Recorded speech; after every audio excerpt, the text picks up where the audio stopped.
Hello everyone, कैसे हैं आप सब। उम्मीद करते हैं आप सब अच्छे होंगे। आज मैं आपके लिए बहुत ही यूज़फुल ट्रिक लेके आई हूँ। आप भी अगर घर पे सिलाइयाँ करते हैं तो जो साइड की कतरन होती हैं हमारे, उसको फेंके नहीं। गर्मियों के लिए बहुत ही स्पेशल मैं आज लेके आई हूँ ये वीडियो।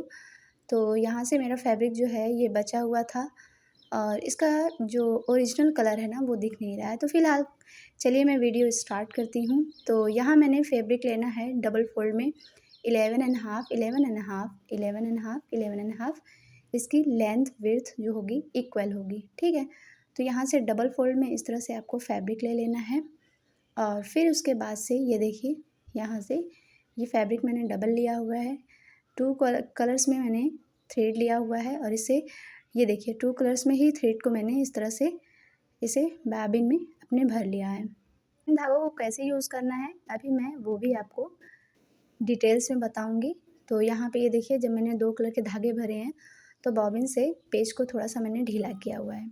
इसके लिए बम्बू स्टिक लेना है इस तरह से और सेंटर पे इस तरह कट करना है।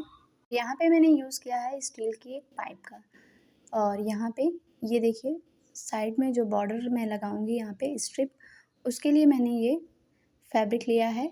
आप चाहें तो आप अपने कलर कॉम्बिनेशन के अकॉर्डिंग ले सकते हैं। तो मैं इसकी विड्थ बता दे रही हूँ आपको। तो यहाँ पे ये देखिए इसकी विड्थ जो है 4.5 इंच है यहाँ पे और साइड में मैंने इस तरह से थोड़ा थोड़ा लेके फ़ोल्ड किया है। फ़ोल्ड करने के बाद आयरन करके सेंटर पे इस तरह से करके मैंने इसे आयरन कर लिया है। आयरन करने से क्या होता है कि जब आप इसे स्टिच करते हैं तो आपको प्रॉब्लम नहीं होती है। तो ये देखिए मैं यहाँ पे इसे स्टिच करूँगी और इस डेकोरेशन के लिए मैंने कुछ फ्लावर्स लिए हुए हैं। कुछ मैंने जो सेंटर पार्ट में यूज़ किया है फैब्रिक उस कलर में लिया हुआ है और कुछ साइड जो स्ट्रिप मेरी है उसके कलर में लिया हुआ है। तो इसे इस तरह से करते हुए मैंने कट कर लिया है इस फोल्डिंग में और यहाँ पे मैं इसे धीरे धीरे डेकोरेट करूँगी। तो चलिए मैं स्टार्ट करती हूँ और आपको धीरे धीरे हर एक चीज़ डिटेल्स में बताऊँगी कि कैसे करना है। तो ये देखिए मैंने प्लास्टिक बैग लिया हुआ है, इसको 4 लेयर में मैंने यूज़ किया है। आप चाहें तो 2 लेयर या 3 लेयर भी ले सकते हैं। तो ये देखिए मैं इसे स्टिच कर ली हूँ। अब मुझे 1 पार्ट लेना है इसका और 1 साइड पे अच्छे से इसे बराबर कर लेना है कि मेरी थोड़ी भी प्लेट्स ना आ पाए। अब सेकंड टाइप पे यानी अपोजिट साइड पे भी मुझे अपने फैब्रिक को इस तरह से लेना है और अच्छे से इसे भी बराबर कर लेना है। तो यहाँ से मैंने दोनों फैब्रिक को इस प्लास्टिक बैग पे सेट कर लिया है। अब इसके बाद किनारे किनारे बिल्कुल मैं स्टिच कर लूँगी। इस बात का आप ख़ास ख्याल रखिएगा कि आपको फैब्रिक बिल्कुल बराबर रखना है। तो ये देखिए मैं यहाँ पे कॉर्नर पे अच्छे से बराबर कर रही हूँ। ऊपर की साइड में मैंने बराबर करके थोड़ा सा सिलाई लगा ली है। अब मैं पूरी सिलाई इस तरह से फैब्रिक को बराबर करके लगा रही हूँ। अगर आप इस चीज़ को गौर करेंगे तो आपका भी जो ये मैं हैंड फैन बनाने जा रही हूँ वो भी आपका बहुत अच्छे से रेडी होगा। तो ये देखिए भी मैंने 1 साइड स्टिच किया हुआ है और ये देखिए यहाँ पे ये दूसरी साइड पे यानी कि उसके ही अपोजिट साइड पे मुझे स्टिच करना है। तो यहाँ भी मैं अपने फैब्रिक को अच्छे से बराबर कर लूँगी। पहले बराबर करके चारों तरफ इस तरह से स्टिच कर लेना है। अच्छे से अपने फैब्रिक को बराबर रखना है ताकि मैं डिज़ाइन जब बनाऊँ तो वो ख़राब ना हो। तो ये देखिए सेंटर पे मुझे इस तरह से एक सर्कल बना लेना है। अगर आपके पास कोई चीज़ हो तो आप उस तरह से सर्कल बना लें। तो बस ऐसे ही मैंने इसे सर्कल का शेप दे दिया है। अब इस पे मैं डिज़ाइन क्रिएट करूँगी। तो मुझे कुछ समझ में नहीं आ रहा था कि कैसे मैं डिज़ाइन इस पे बनाऊँ। तो बस मैंने ऐसे ईज़िली एक फ्लावर ऐसे बनाना चाहा। तो बस इस तरह मैंने स्केल की हेल्प से इसे पहले लाइन दे दी है, फिर लाइन के अकॉर्डिंग ही मैं उस पे फ्लावर को बनाऊँगी। तो ये देखिए इस तरह से आप थोड़ा थोड़ा करके आप फ्लावर को बना लीजिए। तो इससे मेरा फ्लावर जो है वो ईज़ी हो जाता है।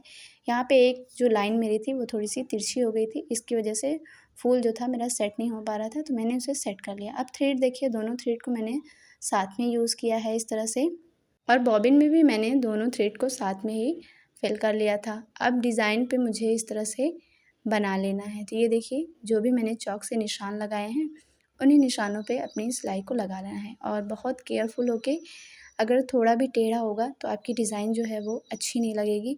तो जहाँ आपने चॉक का निशान लगाया हुआ है बस वहीं पे आपको स्टिच करना है।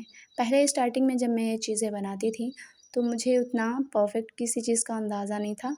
तो मेरी जो डिज़ाइन होती थी वो तिरछी हो जाती थी, तो फिनिशिंग उतनी अच्छी नहीं दिखती थी। फिर धीरे धीरे मुझे अंदाज़ा हुआ कि जो मैं डिज़ाइन बना रही हूँ अगर उस पे मैंने स्टिच किया तो बहुत ज़्यादा फिनिशिंग आती है। अब मैं फ़ैन में बिल्कुल परफ़ेक्ट हूँ, इवन कि स्टिचिंग भी परफ़ेक्ट आती है। तो चलिए इस तरह से मैं सारे फ्लावर्स को अपने यहाँ पे स्टिच कर लूँगी।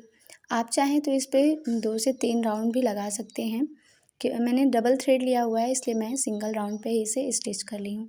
अब मैं आपको बताऊँगी कि यहाँ पे ये जो स्ट्रिप होती है इसको कैसे अटैच करना है। तो ये देखिए बिल्कुल साइड पे लाके यहाँ पे टर्न कर लेना है।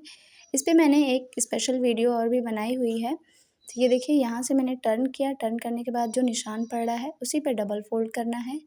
डबल फ़ोल्ड करने के बाद में यहाँ से अपने फैब्रिक को इस तरह से टर्न करना है और थोड़ा-सा नेल से रब कर देना है और यहाँ पे भी इसे टर्न करना है और नेल से इसे रब कर देना है ताकि मेरे निशान जो हैं वो लग जाएँ।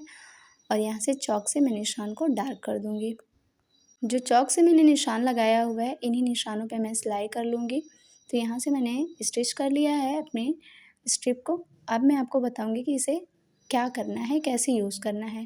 तो मेरी वीडियो स्किप मत करिएगा और बहुत केयरफुल होके देखिएगा, तो ये बहुत ही ज़बरदस्त आइडिया है। तो ये देखिए कॉर्नर को ही मुझे सेट करना है। बहुत लोगों को ये प्रॉब्लम होती है कि कॉर्नर सेट कैसे करेंगे।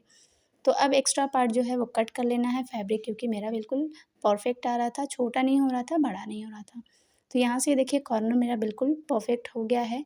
अब मैं इसे चेक करके देख लेती हूँ दूसरी साइड पे भी मुझे, क्योंकि कॉर्नर को बनाना है। तो फर्स्ट कॉर्नर को मैंने यहाँ पे बिल्कुल बराबर से रख के सेट करना है और सेकंड साइड पे भी मुझे ऐसे ही करना है। तो ये देखिए सेकंड साइड पे इस तरह से फिर अपने फैब्रिक को इस तरह टर्न करना है, थोड़ा-सा रब कर देना है ताकि निशान जो है वो इस तरह से क्रीच में आ जाए। तो क्रीच में आने के बाद में फिर मैं उसे डबल फ़ोल्ड कर दूँगी। डबल फ़ोल्ड करने के बाद में फिर उसी तरह से स्टिच करूँगी जैसे कि मैंने पहले बताया था। अब मैं आपको स्टिचिंग बताती हूँ इसकी। स्क्वायर शेप का जो डिज़ाइनर पार्ट था उसे मुझे स्ट्रिप के सेंटर में रखना है और कॉर्नर को यहाँ पे सेट करना है।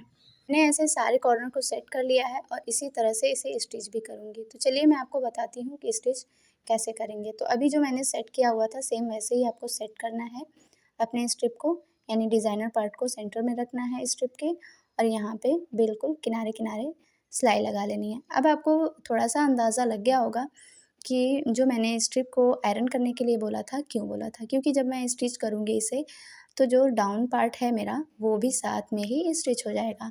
मुझे उसके लिए अलग से स्टिचिंग नहीं करनी पड़ेगी। तो ये देखिए कॉर्नर के साइड पे मैं इसे टर्न लूँगी और फिर इस तरह से इस साइड पे भी मैं इसे स्टिच कर लूँगी। लेकिन आपको थोड़ा-सा ध्यान देना होगा कि मेरा फैब्रिक जो है वो बराबर आ रहा है कि नहीं। थोड़ा-सा हाथ से आप गेज करें और इसे फिर स्टिच कर लें ईज़िली। मैं सेकंड साइड की स्ट्रिप को स्टिच कर रही हूँ और कॉर्नर मैंने आपको जैसे बनाने के लिए बताया था, आप वैसे ही कॉर्नर को बनाएँ। वो बहुत ही परफेक्ट और बहुत ही फिनिशिंग के साथ रेडी होता है। तो 2 टाइप से मैंने स्टिच कर लिया है। अब इस साइड पे मुझे स्टिच नहीं करना है और थर्ड साइड पे मुझे बस यहीं तक स्टिच करना है और ओपन साइड जो मैंने रखा है अभी वहाँ पे स्टिच नहीं करना है। तो ये देखिए मैं वहाँ तक चॉक से जो निशान लगाया था उसे स्टिच कर लिया है यहाँ पे और कितना फिनिशिंग के साथ ये दिख रहा है। तो अब मैं फ्लावर को डेकोरेशन के लिए यूज़ करूँगी। तो यहाँ पे ये देखिए मैंने 2 टाइप के फ्लावर्स का यूज़ किया है। तो इस तरह से आप रखेंगे, फ़ोल्ड करेंगे इसे, फ़ोल्ड करने के बाद में थोड़ा-सा मुझे गैप यहाँ पे लेना है, वो मैं हाथ से वहाँ पे स्टिच करूँगी। तो यहाँ से ये देखिए थोड़ा-सा मैंने गैप लिया, फिर उसके बाद में गैप लेने के बाद में यहाँ से स्टिच करूँगी मैं। तो यहाँ से ये देखिए बस बिल्कुल किनारे पे, बिल्कुल साइड पे फिनिशिंग के साथ आप करेंगे और यहाँ पे ये फ्लावर्स को मैं सेट करूँगी इस तरह से फ़ोल्ड करके और इस तरह मैं धीरे-धीरे करके जितने भी मैंने फ्लावर्स हैं यूज़ करने हैं, सब इसी तरह से स्टिच कर लेना है। बहुत सारे लोग इसे हाथ से लगाते हैं, लेकिन हाथ से उतनी फिनिशिंग नहीं आती है। तो इस तरह से मैं चारों तरफ अपने फ्लावर्स का यूज़ कर ली हूँ। ये देखिए, ये कितना प्यारा लग रहा है, बहुत ही खूबसूरत लग रहा था। अभी ये तो रेडी नहीं हुआ है, जब ये रेडी हो जाएगा तो और भी खूबसूरत लगता है। तो अब मैं बारी है इसकी बम्बू स्टिक को यूज़ करने की। तो एक्स्ट्रा पार्ट को मैंने अभी कट किया है और अपने बम्बू स्टिक को यहाँ पे लाया है और इसका रियल यूज़ अब यहाँ पे होगा। तो चिमटे की तरह इसे ओपन करना है और इसके अंदर इसको डाल देना है। डालने के बाद में अब काम है हाथों का। तो अब मैं हाथों से स्टिच करूँगी और देखिए पाइप को बस इतना रखना है कि यहाँ पे ये अच्छे से राउंड होले, थोड़ा भी फँसे नहीं। तो यहाँ पे ये देखिए थोड़ा-सा मुझे मार्जिन देना है अपने इस पे और एक्स्ट्रा स्टिच जो है वहाँ पे मैं कट कर लूँगी। तो उसके बाद से मैं यहाँ पे सबसे पहले अपने सुई धागे से स्टिच करूँगी। तो ये देखिए, पहले भी मैंने इसे स्टिच करना आपको बताया था।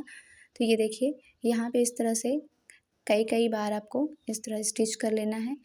मैं इसकी वीडियो पहले ही अपलोड कर चुकी हूँ। आप मेरे चैनल पे विज़िट करके वहाँ से देख सकते हैं कि इसको स्टिक को स्टिच कैसे करना है। तो ये देखिए, अब है लास्ट स्टिच। तो यहाँ पे कई बार मैं इसे राउंड करके ऐसे स्टिच कर लूँगी। इससे क्या होता है कि खींचने से हमारी स्टिक जो है वो निकलती नहीं है और इसमें ये बहुत मज़बूत हो जाती है। तो यहाँ पे अब मुझे नट लगा देनी है और यहाँ पे स्टिच इसकी जो हो गई कंप्लीट। अब मुझे एक्स्ट्रा पार्ट जो था इसका स्टिक का, मैंने उसे कट कर लिया है। अब ये देखिए, कॉर्नर जो है यहाँ से जैसे मैंने फ्लावर्स को सेट किया है वैसे ही अब मैं यहाँ पे इस फ्लावर्स को सेट करूँगी, क्योंकि स्टिक के बाद फिर यहाँ पे स्टिच नहीं हो पाएगा और हाथ से फिनिशिंग आती नहीं है। तो इसलिए मैंने यहाँ पे मशीन से लगाना स्टार्ट किया है। तो ये देखिए, जो भी क्रिच थी, क्रिच पे ही मैंने इसे स्टिच कर लिया है। अब मैं मशीन से फिर इसे स्टिच करूँगी। तो ये देखिए, खींच के आपको यहाँ तक लेके आना है और यहाँ आने के बाद में जो एक्स्ट्रा फैब्रिक है यहाँ पे उसे मैं फ़ोल्ड करूँगी। तो एक्स्ट्रा पार्ट को कट कर देना है। तो यहाँ से मैंने इसे एक्स्ट्रा जो भी फैब्रिक थे मैंने कट कर दिया। अब चलिए मैं आपको बताती हूँ कि इसे स्टिच कैसे करना है। तो अच्छे से आप इसे फैला लें, बराबर कर लें। बराबर करने के बाद में कॉर्नर को अच्छे से सेट करें। सारी चीज़ों को बराबर करने के बाद मैं इसे स्टिच करूँगी। तो यहाँ से जो मैंने छोड़ा हुआ था वहीं से स्टार्ट करना है। तो यहाँ से मैं स्टिच करके कॉर्नर पे लाती हूँ, फिर मैं आपको स्टिचिंग बताती हूँ कि कैसे करना है। तो ये देखिए, यहाँ से कॉर्नर से लाने के बाद में बिल्कुल बराबर अपने सारे फैब्रिक को रखना है। और अगर आपको फिर भी प्रॉब्लम हो रही है इस साइड पे, तो आप बिल्कुल भी बारीक जो तुरपाई होती है आप उसे कर सकते हैं। वैसे तो प्रॉब्लम नहीं होती है, बहुत ईज़ी ही स्टिच हो जाता है, लेकिन अगर आपको प्रॉब्लम है तो आप उसे इस तरह कर सकते हैं। अब नीचे की साइड पे मुझे क्या करना है, अंदर की तरफ से थोड़ा-सा फैब्रिक फ़ोल्ड करना है और फ़ोल्ड करने के बाद में यहाँ पे अच्छे से फ़ोल्ड करने के बाद में ये दरअसल स्टार्टिंग में ही करना था, मैं भूल गई थी यहाँ पे, तो थोड़ी-सी दिक्कत आ रही है मुझे। अब यहाँ पे कई सिलाइयाँ लगा लेनी हैं। लगाने के बाद में ये मेरा फ़ैन जो है वो यहाँ पे ऑलमोस्ट रेडी हो चुका है स्टिचिंग के बाद। तो यहाँ पे ये देखिए, इसका फाइनल लुक जो है वो कुछ इस तरह से है। यहाँ पे ये देखिए, कॉर्नर पे मैंने सेट नहीं किया था स्टिक की वजह से, यहाँ पे मैं हाथों से लगा लूँगी। तो मेरी ये वीडियो आपको कैसी लगी मुझे ज़रूर बताइएगा। मेरी इस वीडियो पे अपने ओपिनियन देना बिल्कुल भी ना भूलिएगा और अगर मेरी वीडियो अच्छी लगे तो मेरी वीडियो को लाइक करना बिल्कुल ना भूलिएगा और चैनल पे न्यू है तो प्लीज़ मेरे चैनल को सब्सक्राइब कर लें। फिर मिलते हैं किसी प्यारी सी वीडियो के साथ, तब तक के लिए अल्लाह हाफ़िज़।